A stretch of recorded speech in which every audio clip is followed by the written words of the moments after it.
Bismillahirrohmanirrohim. Assalamualaikum warahmatullahi wabarakatuh. Berbicara tentang filsafat, sejauh yang saya ketahui, filsafat itu ilmu yang membahas suatu masalah dengan cara berpikir mendalam terhadap masalah tertentu dengan sikap yang skeptis atau meragukannya, dengan dasar berpikir rasional, berpikir jernih, dan berpikir kritis. Lalu dijabarkan secara teoritis dan juga mendalam. Filsafat secara etimologis berasal dari bahasa Arab, yaitu falsafah, atau juga dari bahasa Yunani, yaitu filosofia, yang terdiri dari kata philien yang berarti cinta dan sophia yang berarti kebijaksanaan. Jadi bisa kita artikan bahwa filsafat itu cinta akan kebijaksanaan atau love of wisdom dalam arti yang sedalam-dalamnya. Nah, kerangka kerja filsafat itu untuk membuat segala sesuatunya menjadi masuk akal dalam perhitungan rasionalitas dan kebijaksanaan. Berbicara mengenai filsafat, tentu saja tidak terlepas dari bagaimana sejarah filsafat itu, dan juga kita akan temukan bahwa kualitas atau kuantitas filsuf yang terlihat baik dari Yunani maupun Barat itu didominasi oleh laki-laki, sehingga perempuan Barat mengklaim bahwa filsafat adalah buatan laki-laki, yang dicap bahwa jika perempuan berfilsafat maka jiwa feminimnya akan tergantikan dengan jiwa maskulinitasnya, sehingga sebagian perempuan Barat itu menolak berfilsafat. Tetapi saya di sini bukan untuk berbicara bagaimana sikap atau kondisi pada perempuan Barat yang menolak filsafat. Tetapi saya akan sedikit berbicara tentang bagaimana perempuan dalam relasinya berfilsafat.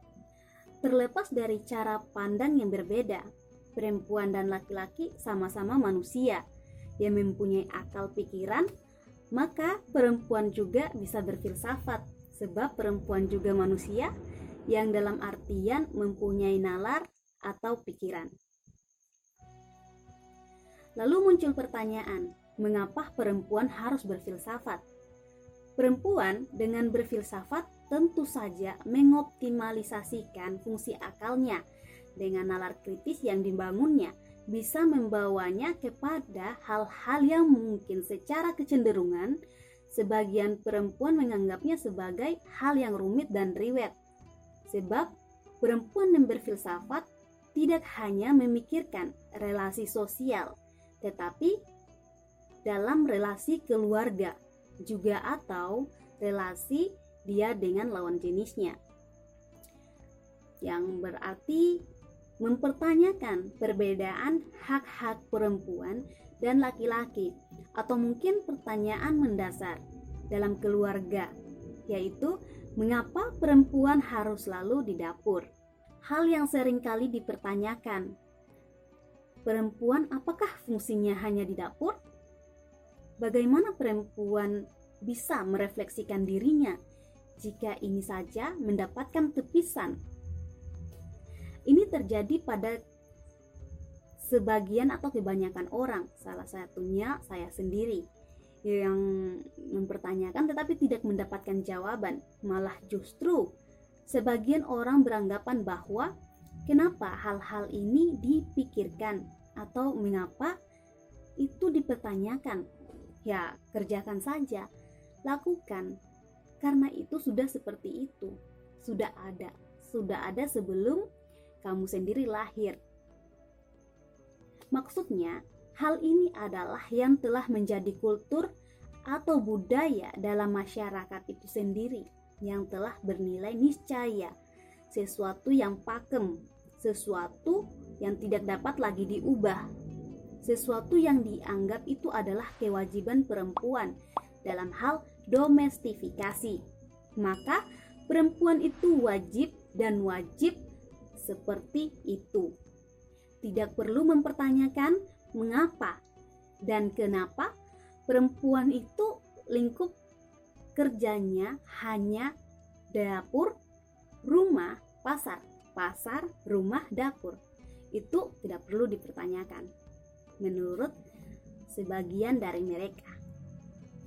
Menurut saya, pakem-pakem yang berlaku ini terlalu kaku dan jika dipertanyakan selalunya dianggap tabu. Saya analogikan seperti seorang anak yang bertanya tentang dirinya. Bagaimana ia bisa tercipta dan bagaimana ia ada di dunia ini kepada orang tuanya. Tentu saja si orang tua menganggap pertanyaan anaknya itu pertanyaan konyol jika orang tua yang tidak paham. Nah, ini sama halnya dengan kita para perempuan yang ingin mencari tahu apa sih fungsi dan kegunaan kita sebagai perempuan ini, apakah memang hanya dalam wilayah rumah, dapur, pasar itu wilayah kerja perempuan atau mungkin ada yang lain. Tetapi ini kayak ditepis saja dan kita hanya didogmatisasi, ya seperti itu adanya. Sudah seperti itu, kewajiban perempuan adalah memelihara, menafkah, dan merawat para bapak anak yang ada di rumah. Jika ada anak perempuan, maka anak perempuan yang menggantikan ibu jika ibu ke pasar. Dan jika perempuan bertanya demikian, itu selalu dilabeli dengan hal-hal yang negatif. Perempuan dianggap sebagai pembangkang, keras kepala, dan tidak ingin kerja karena mempertanyakan hal-hal yang sudah ada. Tetapi ada juga sebagian perempuan malah menikmatinya, nyaman dengan keadaannya dan pastinya ingin selalu adem-adem baik saja. Tidak ingin mempersulit dirinya dalam berpikir yang tentu pasti membuat dia ikut terjebak di tembok besar yang tidak ditemukan jalan keluarnya. Sebab pikirnya, ya kita hidup dalam masyarakat harus mengikuti aturan dan norma yang berlaku. Seperti ya ini sudah kewajiban kita. Itu sudah memang berlaku pada diri kita begitu. Makanya menurut saya berfilsafat itu justru menantang. Kita bisa memikirkan hal-hal yang mungkin orang lain tidak pikirkan. Hal-hal yang selalunya dianggap itu pertanyaan konyol, tetapi mempunyai arti dan makna yang benar-benar, ternyata seperti itu ya. Misalnya saja, hal yang paling gampang. Seperti misalnya, mengapa sebagian perempuan yang telah menjadi ibu tidak wajib menyusui anaknya, misalnya. Atau juga, mengapa perempuan dan laki-laki secara biologis itu berbeda. Nah, ini kan yang menambah pengetahuan kita. Pertanyaan-pertanyaan yang mungkin kita anggap, kita lihat secara hari-hari, secara normatif itu, ya memang perempuan dan laki-laki itu berbeda. Tetapi kita mempertanyakan lagi. Itu untuk menambah pengetahuan kita, menambah wawasan kita. Atau juga yang paling mendasar, pada perempuan misalnya, itu kalau perempuan bertemu sesama mereka, mengapa bawaannya selalu gosip? Atau yang sering terjadi baik di lingkungan dunia nyata, maksudnya di lingkungan sekitar kita, maupun di media sosial, yang bahkan sering tulis-tulis status di beranda, sedihku karena ditinggalkan pacarku, habis manis apa dibuang, itu mengapa perempuan gampang sekali tergoda karena melihat cowoknya tampan, jenius. Akhirnya mereka cepat sekali tergoda, padahal mereka tidak berpikir apakah ini benar-benar serius, tanpa berpikir panjang, apakah benar laki ini itu suka kepada saya, atau hanya jadi tempat pelampiasan saja, atau mungkin hanya dimanfaatkan saja begitu. Itu tidak sampai terpikirkan, atau mungkin karena sudah terbawa hasrat. Atau juga mungkin yang sering terjadi, ini benar-benar sering terjadi ya, bahkan di media-media massa sering tertulis bahwa perempuan sering mengalami atau menjadi korban kekerasan, baik dalam rumah tangga maupun di tempat-tempat umum seperti pelecehan seksual, atau mungkin yang membuat perempuan itu merasa tidak nyaman.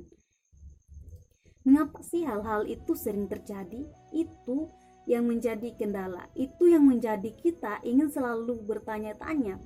Pasti ada rasa ingin tahu yang tinggi untuk melakukan pencarian dalam menemukan jawabannya. Dengan menemukan jawabannya, kita bisa melakukan pencegahan dan mungkin juga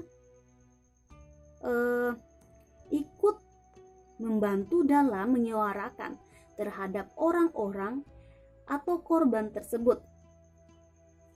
Sebenarnya banyak hal yang menjadi basis filsafat dalam kehidupan kita, tergantung bagaimana kita berelasi, baik dengan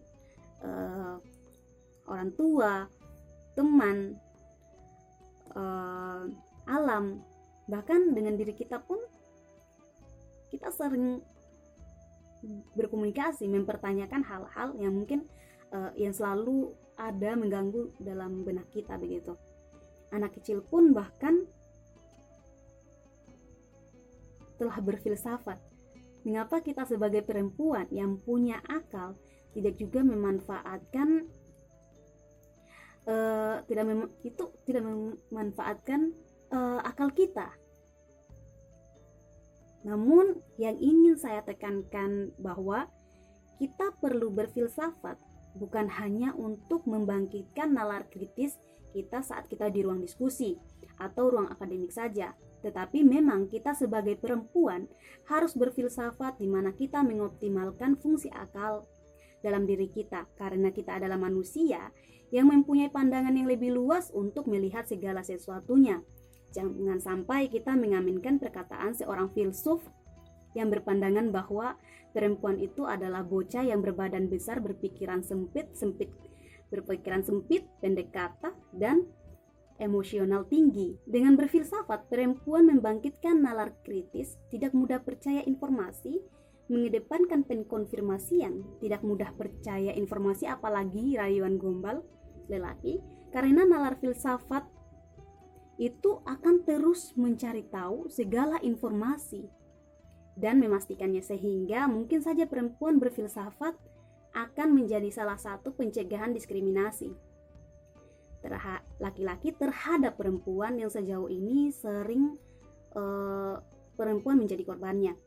Tetapi perasaan empati, simpati, dan toleransi tetap ada dengan menggunakannya sebijaksana mungkin, dengan berbasiskan pikiran yang jernih, rasional, dan kritik juga pastinya, agar kita menjadi perempuan yang epistemik.